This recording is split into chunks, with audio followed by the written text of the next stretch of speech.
نحمده ونصلي على رسوله الكريم اما بعد بسم اللہ الرحمن الرحیم السلام علیکم ورحمۃ اللہ وبرکاتہ۔ نماز میں آسمان کی طرف دیکھنے سے کیا ہوتا ہے؟ واش روم یعنی ٹوائلٹ میں تھوکنے سے کیا ہوتا ہے؟ واش روم میں تھوکنے سے کیوں منع کیا گیا ہے؟ اگر کوئی نمازی نماز پڑھتے ہوئے، کوئی لکھاری لکھتے ہوئے، کوئی مصور تصویر بناتے ہوئے اور کوئی موسیقار دھن بناتے ہوئے آسمان کی طرف دیکھیں تو ان کو کون کون سی بیماریاں لگ جاتی ہیں۔ اب سوچنے والی بات ہے، غور کرنے والی بات ہے کہ دوران نماز آسمان کی طرف دیکھنا کیوں منع ہے؟ نماز کے دوران آسمان کی طرف دیکھنے سے کیا ہوتا ہے؟ واش روم میں ٹوائلٹ میں تھوکنے سے کیا ہوتا ہے؟ واش روم میں ٹوائلٹ میں تھوکنے سے کیوں منع کیا گیا ہے؟ آخر اس میں ایسا کیا راز پوشیدہ ہے کہ ہمیں واش روم میں نہیں تھوک سکتے؟ کہ مکمل تفصیل جاننے کے لیے ویڈیو کو آخر تک ضرور دیکھیے گا۔ محترم ناظرین، اللہ کے ہر کام میں کوئی نہ کوئی حکمت اور مصلحت ضرور ہوتی ہے۔ اللہ پاک جب ہمیں کسی بات سے منع فرماتے ہیں تو ضرور اس بات میں، اس کام میں کوئی نہ کوئی نقصان ہوگا، اور اللہ ہمیں کسی مصیبت اور نقصان میں نہیں ڈالنا چاہتا۔ رسول اللہ صلی اللہ علیہ وآلہ وسلم نے بیت الخلاء میں تھوکنے سے منع کیوں فرمایا؟ آج کی جدید سائنس تحقیق نے فرمودات نبوی صلی اللہ علیہ وآلہ وسلم کی حقانیت کو ثابت کر دیا۔ محترم ناظرین، اس ویڈیو کو آخر تک ضرور دیکھیے گا، انشاءاللہ تعالی اس کا آپ کو بہت فائدہ ہوگا۔ رسول اللہ صلی اللہ علیہ وآلہ وسلم نے فرمایا، فجر، اشراق، عصر، مغرب اور عشاء کے دوران سونے سے باز رہا کرو۔ آج میڈیکل سائنس نے ڈسکور کیا ہے کہ کرۂ ارض پر فجر اور اشراق کے دوران آکسیجن کی مقدار بہت کم ہوتی ہے۔ اگر ہم اس وقت سو جائیں تو ہماری طبیعت میں بوجھل پن آ جاتا ہے، ہم چڑچڑے اور بیزار ہو جاتے ہیں۔ عصر سے مغرب اور مغرب سے عشاء کے درمیان آکسیجن کم تر ہوتی چلی جاتی ہے۔ ہم اگر اس وقت سو جائیں تو ہمارا جسم آکسیجن کی کمی کا شکار ہو جاتا ہے اور ہم 10 مختلف بیماریوں میں مبتلا ہو سکتے ہیں۔ ان 10 بیماریوں میں دمہ بھی شامل ہے، لہٰذا ان اوقات میں سونا نہیں چاہیے۔ اگر آپ اس پر عمل کریں تو پوری زندگی صحت مند رہیں گے۔ رسول اللہ صلی اللہ علیہ وآلہ وسلم نے فرمایا، بدبودار اور گندے لوگوں کے درمیان نہ بیٹھا کرو۔ یہ حکم بھی حکمت سے لبالب ہے۔ بدبو انسان کو ڈپریس کرتی ہے، خوشبو ہماری توانائی میں اضافے کا باعث بنتی ہے۔ انسان اگر روزانہ 10 منٹ بدبودار اور گندے لوگوں میں بیٹھنا شروع کر دے تو یہ 20 دنوں میں ڈپریشن کا شکار ہو جائے گا۔ رسول اللہ صلی اللہ علیہ وآلہ وسلم نے ہمیں اسی لیے بدبودار اور گندے لوگوں سے پرہیز کا حکم دیا تھا۔ رسول اللہ صلی اللہ علیہ وآلہ وسلم نے فرمایا کہ ان لوگوں کے درمیان نہ سوئیں جو سونے سے پہلے بری باتیں کرتے ہیں۔ یہ فرمان بھی حکمت کے عین مطابق ہے۔ آج سائنس نے ڈسکور کیا ہے کہ نیند سے قبل ہماری آخری گفتگو ہمارے خوابوں کا موضوع ہوتی ہے، اور یہ خواب ہمارے اگلے دن کا موڈ طے کرتے ہیں۔ اگر ہم کچھ برا سن کر سوئیں گے تو ہم برے خواب دیکھیں گے، اور ہمارے برے خواب ہمارے آنے والے دن کا موڈ بن جاتے ہیں۔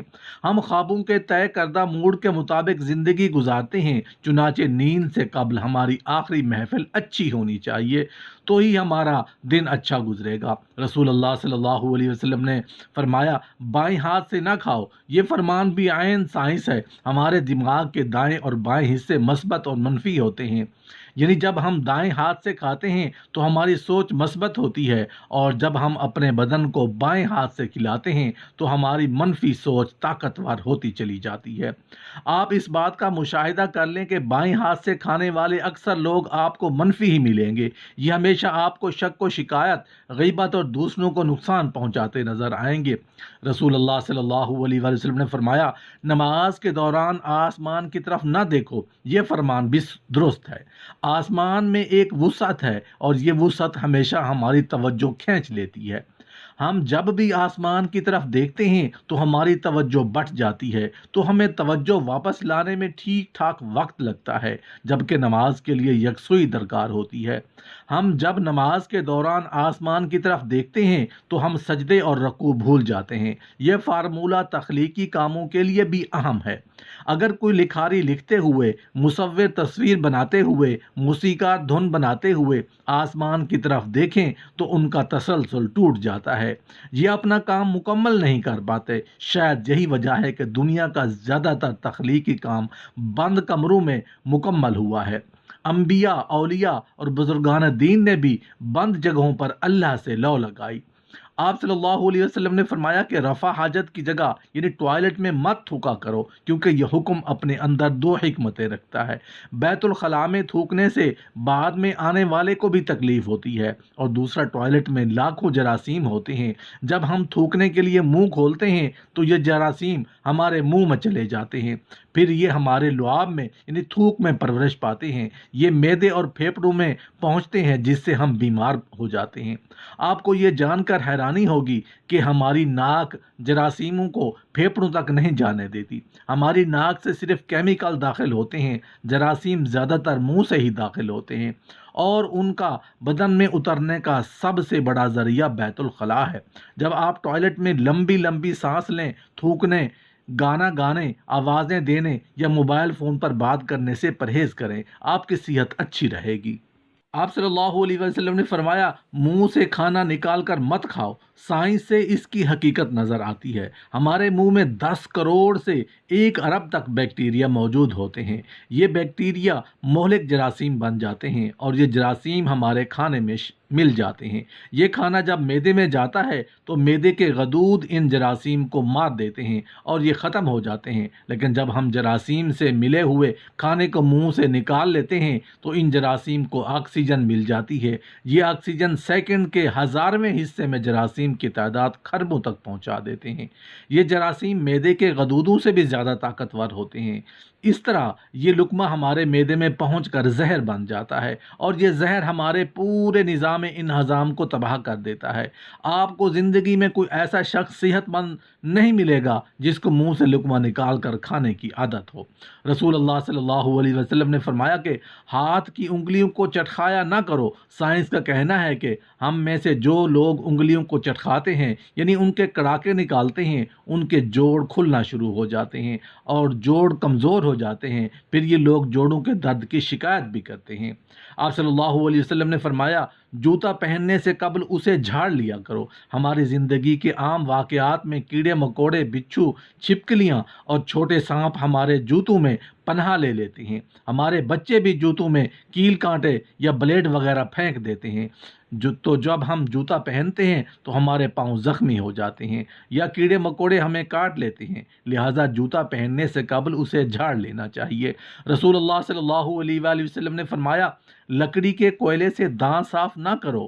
ہم میں سے بے شمار لوگ کوئلے سے دانت صاف کرتے ہیں۔ کوئلے سے دانت ہمارے وقتی طور پر تو چمک جاتے ہیں، لیکن یہ بعد ازاں مسوڑے بھی زخمی کر دیتا ہے، یہ دانتوں کی جڑیں بھی ہلا دیتا ہے، یہ منہ میں بدبو بھی پیدا کرتا ہے۔ لکڑی کا کوئلہ تو سیدھا سیدھا کاربن ہے، اور یہ ہائیجینک بھی نہیں ہوتا۔ آپ صلی اللہ علیہ وسلم نے فرمایا، ہمیشہ بیٹھ کر کپڑے تبدیل کیا کرو۔ اس میں مصلحت یہ ہے کہ ہم میں سے اکثر لوگ شلوار پتلون یا پاجامہ پہنتے وقت اپنی ٹانگ پھنسا بیٹھتے ہیں اور گر پڑتے ہیں۔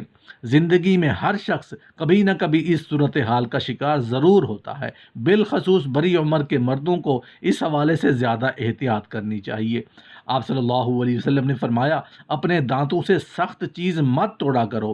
ہم لوگ اکثر بادام، اخروٹ یا نیم پکا گوشت توڑنے کی کوشش میں اپنے دانت توڑوا بیٹھتے ہیں۔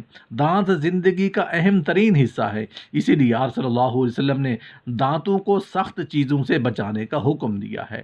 رسول اللہ صلی اللہ علیہ وسلم نے ساری زندگی سادگی سے گزاری ہے، رہن سہن میں سادگی، اوڑھنے بچھونے میں سادگی، لوگوں کے میل جول اور رکھ رکھاؤ میں سادگی۔ آپ صلی اللہ علیہ وسلم کے گھر پر کئی دن کا فاقہ ہو جاتا تھا۔ ایک موقع پر حضرت فاطمہ رضی اللہ تعالی عنہ رسول اللہ صلی اللہ علیہ وسلم کی خدمت میں ایک روٹی کا ٹکڑا لے کر حاضر ہوئیں۔ آپ صلی اللہ علیہ وسلم نے پوچھا یہ کیا ہے؟ تو انہوں نے کہا یہ روٹی ہے جسے میں نے پکایا ہے، دل نے گوارا نہ کیا کہ آپ کو چھوڑ کر کھا لوں، اس لیے یہ لے کر حاضر خدمت ہوئی۔ آپ صلی اللہ علیہ وسلم نے فرمایا یہ 3 دن کے بعد پہلا کھانا ہے جو تمہارے پیٹ میں گیا ہے۔ کبھی آپ صلی اللہ علیہ وآلہ وسلم کے دسترخوان پر 2 کھانے جمع نہیں ہوئے۔ اگر روٹی تناول فرماتے تو اس کے ساتھ کوئی ایکسٹرا چیز نہ ہوتی۔ کبھی آپ صلی اللہ علیہ وسلم پر ایسا فاقہ ہوتا کہ پیٹ کمر سے چپک جاتا۔ غزوہ خندق کے موقع پر حضرت طلحہ رضی اللہ عنہ نے کھدائی کے دوران حضور صلی اللہ علیہ وسلم سے آ کر بھوک کی شکایت کی اور اپنا پیٹ کھول کر دکھایا جس پر ایک پتھر بندھا ہوا تھا۔ یہ دیکھ کر آپ صلی اللہ علیہ وسلم نے اپنے شکم مبارک سے کپڑا ہٹایا۔ ابو طلحہ رضی اللہ تعالیٰ عنہ کہتے ہیں کہ ہم نے دیکھا کہ آپ صلی اللہ علیہ وآلہ وسلم کے جسم اطہر سے 2 پتھر بندھے ہوئے ہیں۔